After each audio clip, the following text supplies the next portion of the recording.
પહેલો જે પાઠ છે એ શરૂ કરવાનો છે, બરાબર? તો સૌથી પહેલા આપણે છે એ દુનિયાના 7 ખંડ એના વિશે આપણે જોશું, બરાબર છે? તો આ આપણને જે દુનિયાનો આડો નકશો દેખાય છે એમાં 7 ખંડ અલગ અલગ કલરથી આપણે જોવા છે, બરાબર?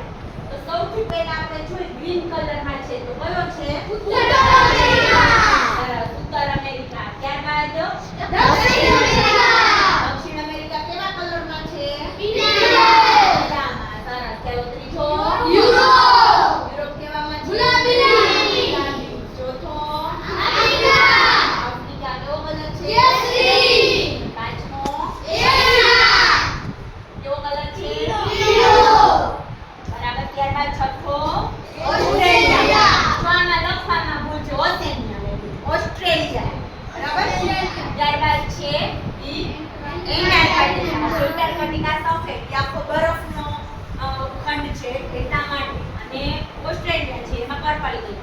આમાં કલર તમને શીખવવા માટે છે, બરાબર? એવું નથી કે આવા કલર નહીં બધાય ખંડ છે, એવું નથી, બરાબર? પૃથ્વી તો છો ગોળ છે, બરાબર?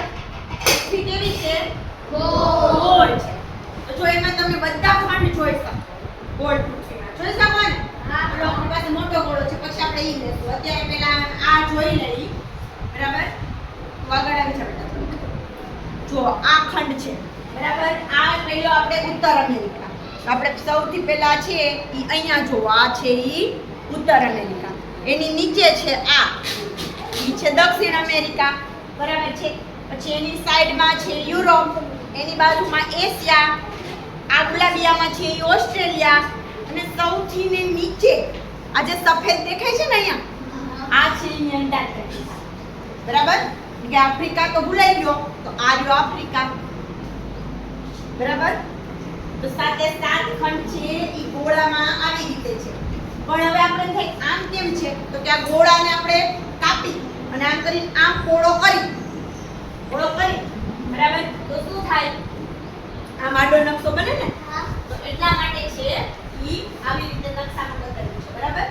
પછી આપણે ગોળામાં જોવાનું કે ઉત્તર બાજુ કઈ છે, દક્ષિણ બાજુ. તો આ 7 ખંડો છે, બરાબર? ત્યારબાદ આપણે જોશી કે 5 મહાસાગર. આ 7 ખંડો આપણે પછી ભણશું. ચાલો હવે અહીંયા જુઓ 5 મહાસાગર છે. પૃથ્વીના 5 મહાસાગર. તો કે અહીંયા જુઓ તો પહેલો ઉપર આર્કટિક મહાસાગર, પછી નીચે દક્ષિણ મહાસાગર, આ બાજુ પ્રશાંત મહાસાગર, આ બાજુ પ્રશાંત મહાસાગર. આપણે ત્યાં 2 પ્રશાંત મહાસાગર હશે. મેં તમને કીધું ને પૃથ્વીનો ગોળો આમ છે, પ્રશાંત મહાસાગરમાંથી કટકો કર્યો એટલે ગોળો આમ ખુલ્લો, તો પ્રશાંત મહાસાગરનો અડધો ભાગ આ બાજુ, અડધો આ બાજુ. હકીકતમાં આખો સાગર એક જ છે, બરાબર? ત્યારબાદ જુઓ છે એટલાન્ટિક મહાસાગર, અહીંયા છે હિન્દ મહાસાગર. હિન્દ મહાસાગર એ કેવો મહાસાગર છે કે જેનું નામ દેશ ઉપરથી પડ્યું છે. દેશ એટલે હિન્દ એટલે ભારત. ભારતના નામ ઉપરથી આ હિન્દ મહાસાગર કહેવાય છે, બરાબર? તો 5 મહાસાગર આર્કટિક, દક્ષિણ મહાસાગર, એટલાન્ટિક, હિન્દ મહાસાગર અને પ્રશાંત મહાસાગર. પ્રશાંત મહાસાગર એટલે પેસિફિક મહાસાગર પણ કહેવામાં આવે છે, બરાબર? આ બધાના સ્થાન છે યાદ રાખવાના છે. આપણે જ્યારે ગોળા નકશામાં આવે આપણે નકશાઓ પૂછે તો આપણે એના સ્થાન પ્રમાણે આપણે બધા યાદ રહેવા જોઈએ, બરાબર છે? 7 ખંડો અને 5 મહાસાગર, બરાબર?